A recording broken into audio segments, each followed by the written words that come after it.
Bayern wrap up their season with a 5-1 hammering of Cologne as Harry Kane bags a hat-trick. And Lyon Goretzka, Rafael Guerrero, and Nico Jackson said goodbye.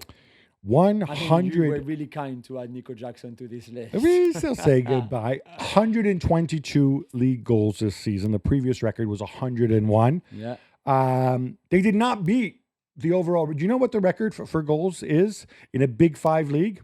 It's 125 goals in a season. Barca Messi? No. Wow. It'll shock you. Go on. It's an Italian club. Wow. That must have been a long time ago. Torino, 1947-48 season. But to put Bayern in context, they played 6 more games that year than Bayern. Yeah. So this is absolutely tremendous. Shout out to Harry Kane too. We take his brilliance. 36 Bundesliga goals this season in only 31 appearances, and only 25 starts. Incredible. 58 and 50 overall. They still have the Pokal to come. The record for a non-Messi Cristiano season is 59, held by Luis Suarez. Luis Sorry, you would have gotten wow. or the modern era record, like Dixie Dean probably. Sure. But he can yet beat that. So it's just team. incredible. Rafinha scores twice as Barcelona beat Betis 3-1. Jules, this was the game in which Robert Lewandowski said goodbye to the Camp Nou. Yeah, I thought it was quite emotional as well. He was given the armband too towards the end. I mean, I think they were very grateful of what he brought, and we could talk about how much money they also paid him. But I think in terms of returns, some of the goals, 7 trophies in his 4 seasons, loads of goals at his age, I think is remarkable. The longevity, the fitness that he still shows. And now I think it's probably the right time for him to go. I think maybe an extra season too much. But still, I think he was a great servant to that club for 4 years, helped them really won the last their 3 titles. And I think that was a positive signing, even if at the time we were not too sure. I'll go out my way. I was wrong about it. And I think from an accounting perspective, is maybe still, because they spent 45 million on a guy who was about to turn 34 years old, right? And they made him the club's highest player. But now is definitely the right time to lead. They'll have they'll have the salary slot, the flexibility. They're still under financial restrictions. They'll have some more flexibility now to pursue his replacement. Yeah. But he came in and certainly waned a little bit this season. But the 3 years before that, he certainly did his part. Definitely. What a professional. And more Barca, Gabi. Hansi Flick has extended his contract through 2028. No brainer. Yeah, 100%. I mean, there was no question about it. And there's an option for a year after that. I don't think it's going to come to that, but yeah, this was inevitable. Jules, we're not done. We have more quick hits. Yes, guys. Vini Jr. scores the only goal, and Kylian Mbappe plays a whole 90 minutes after his injury on his return as Real Madrid win away to Sevilla. Yeah, he's not the 4th forward pick in the order now. I thought he did well, to be fair, even if he didn't score. But he had chances. I think he showed certainly the body language, the attitude. I think was good. It was decent from Real Madrid. I mean, decent in the sense they have got nothing to play for either, so don't expect too much. This is a bit mean of them. Sevilla fans are ready to party. They're staying up, no ownership. Yeah, and you gotta... no, sure. But still, I was glad to see him playing 90 minutes, that's for sure. But you know who's mean? Courtois with that save at the end. Yeah, true. And sticking with Real Madrid, because that's the biggest story really, Gabby, more than the win against Sevilla, is that Jose Mourinho says he hasn't spoken to the club, despite a lot of reports, including on the ESPN website, that he's pretty much done. But maybe his agent, Uncle George Mendes, may well have spoken to Real Madrid about hiring Mourinho for next season. And in any case, Mourinho said that he would decide his future next week. He still has another year on his contract at Benfica. And he's got a big contract extension offer on the table as well, which he got on Wednesday from Benfica. So, so many well-informed people are saying, oh, a 2-year deal, everything's done, blah, blah, blah, with Real Madrid. The only reason I'm a little bit, and I wouldn't have been skeptical if this was a year ago, but just the context of Real Madrid, where there was such a backlash from Madridismo to Florentino's comments, left, right, and center. Yeah. There's also smaller backlash because a portion of Real Madrid fans don't like Jose Mourinho. And don't want him back. Yeah. And you put those two things together, Florentino's a lot older, Mourinho's a lot older. There's a sense, I will believe this one when it gets announced. I'm not saying it's not happening. I'm not saying he doesn't have a contract offer on the table. I'm also saying, though, that it's in Mourinho's interest. He comes on and says, well, we're all adults here. It's in Mourinho's interest to talk about this when you haven't signed your Benfica extension either, Yeah. right? Mourinho may be talking in good faith. I'm sure he is. But I think from the Real Madrid end, I don't think this is as done and this may not be as done and dusted as we think he is. I don't see why they need to necessarily rush into it like this either. I think Florentino might want to let some time pass, take the temperature. The other candidates, Didier Deschamps and Mauricio Pochettino, the other candidates that have been mentioned anyway, they're not going anywhere until after the World Cup anyway. Mm-hmm. So let's wait and see. I mean, certainly it'll give us a lot to talk about if he comes in. I think he's done. I'm not sure if he's the right call or not. No, you're but sure. You're sure. I I'm think reading he- your mind. I think he's done, and I think I can't wait to see it because I think it'd be popcorn stuff. Do you think he's going to say, like, first thing we do is we extend Vini's contract? I mean, that's part of it. I So don't much know. to sort through. Yeah, but he would be there. Juventus lose at home to Fiorentina 2-0 and no longer control their Champions League destiny, Gab. How bad was it? I don't think this performance was terrible. Now, they brought them in the Juve sphere. It's all about results. That's all that matters, right? And so Spalletti's getting killed. Spalletti had to come out and say how awful they were.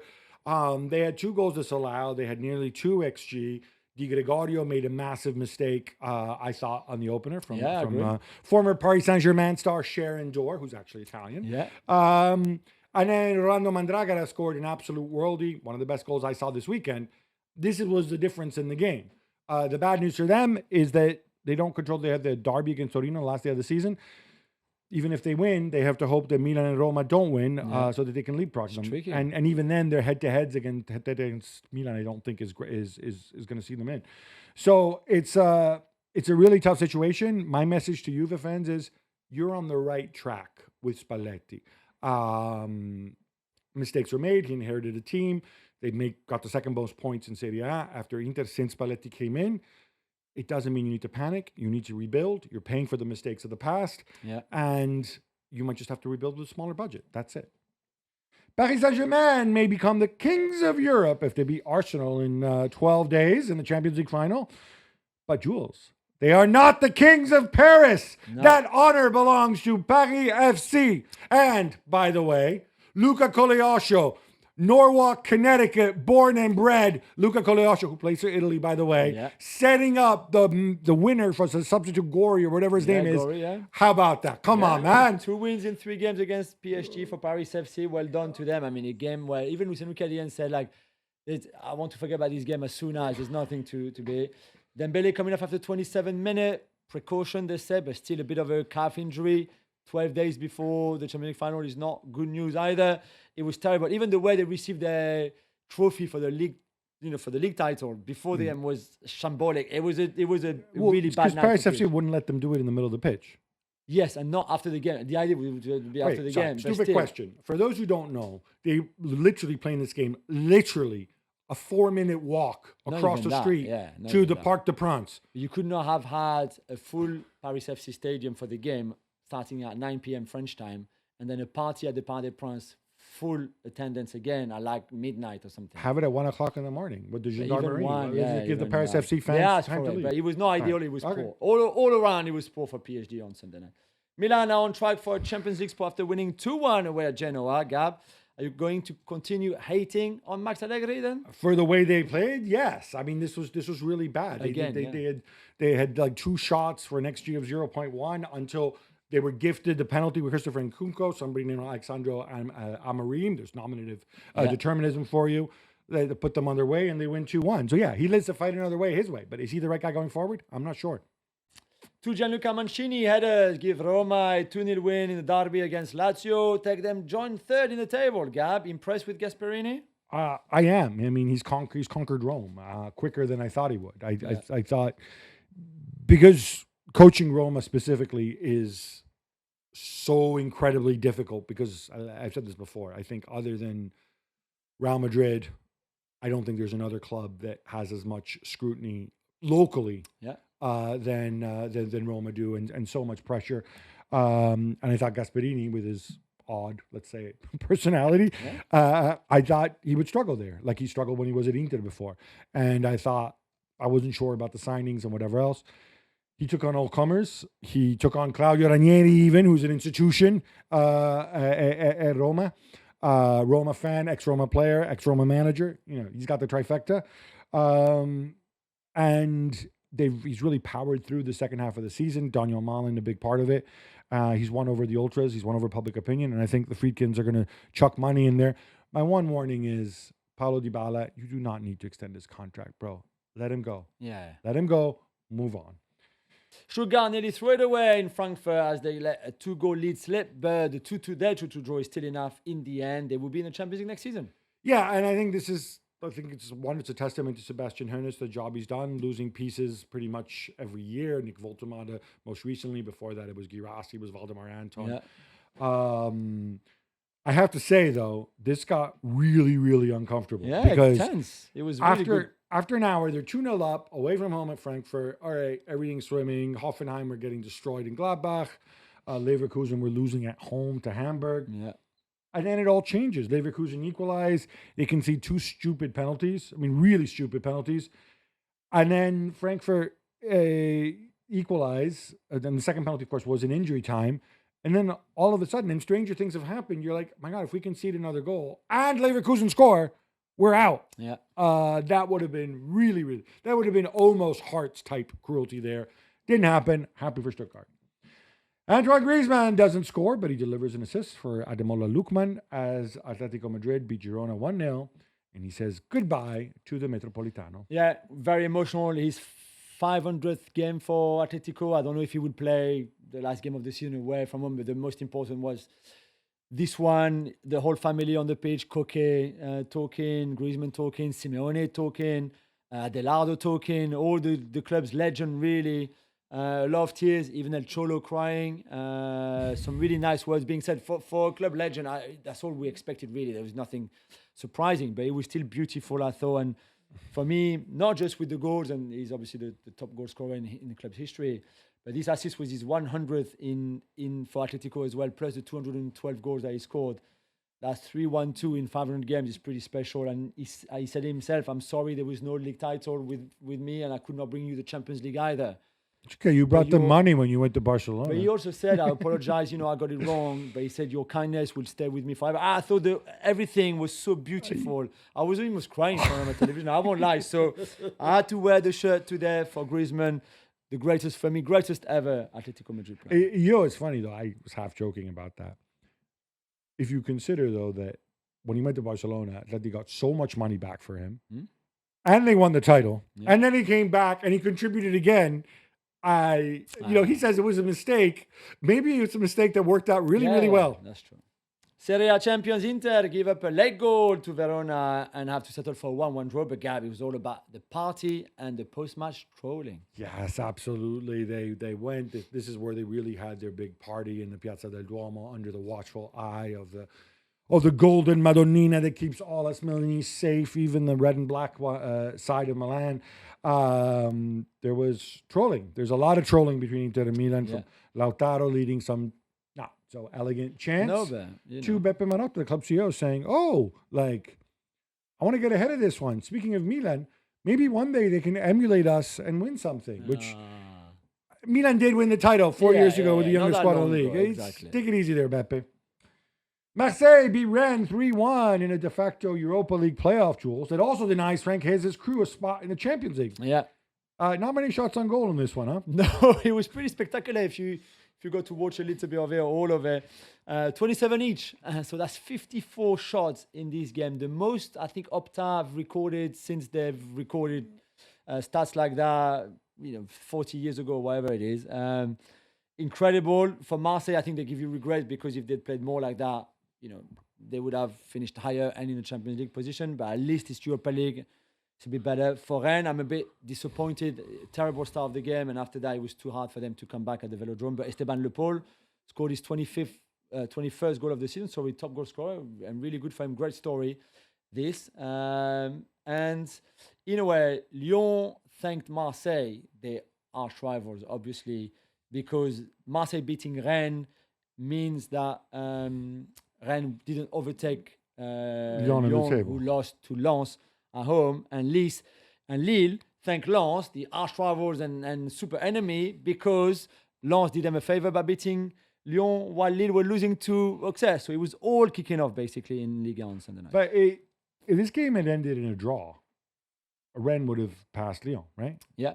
So, and Marseille would have still qualified for the Europa League, right? Yeah. So, It why depends. not? Then it depends of the French Cup. Lens Oh, have to right. win the French Cup against Got it. Nice. Yeah. Napoli beat Pisa 3-0 on the road to clinch second place. But Gab, Antonio Conte is being mysterious about whether he's going to stick around or not. Yeah, this is the thing with Conte. There's always some kind of psychodrama. He says, well, I've already communicated my decision to the president, Aurelio De Laurentiis, and because of my friendship with him, I won't tell you, and out of respect for him, I won't tell you what it is. I'm guessing it is. He might go to the Italian national team, which I think would be a better solution than the other guy that's being mooted, Max Allegri. But it might not be. And he's like, well, but if I do leave, it's a first place and a second place in 2 seasons. That's pretty good, right? I don't know. I wish there wasn't all this pussyfooting around. Like, why you can communicate the decision. You're finishing second. You're qualifying.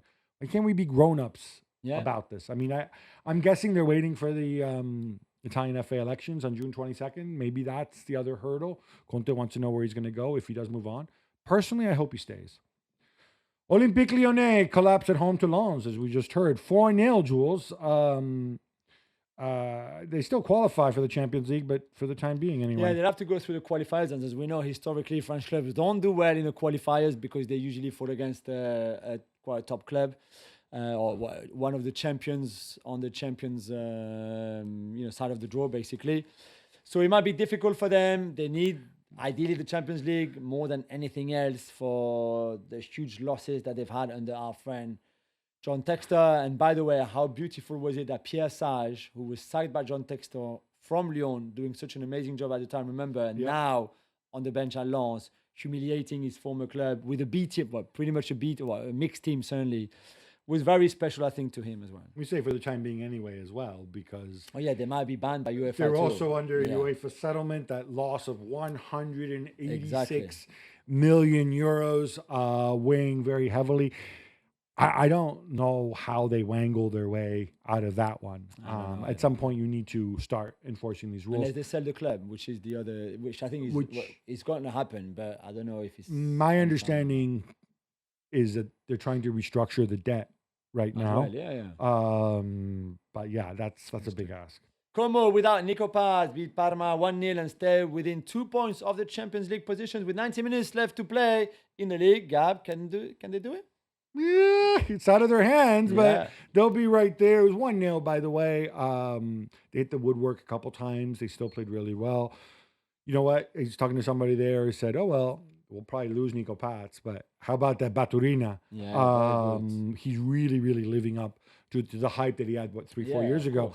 Duvigas effective again. It would be a tremendous story. But then, of course, they too would end up probably facing some financial stability rules issues. Borussia Dortmund end the season with a 2-0 win away to Werder Bremen. Jules, Julian Brandt, Niklas Zule, and Salih Özcan are going.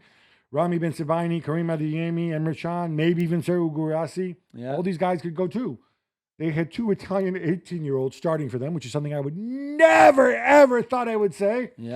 And of course, they got Gadou coming in. They're hitting the reset button, Yeah, reset button, loads of changes, rebuilding if you want, clearly going for youth. Nico Kovac staying. Yeah, Nico Kovac staying, clearly going for youth, which would be interesting to follow, I think, if they try to do a bit of like the Red Bull group he's doing. I think he'll make for a very interesting season next season in the Champions League as well. But then you think if they go youth, I don't think they can compete with this kind of Bayern team that we've seen anyway.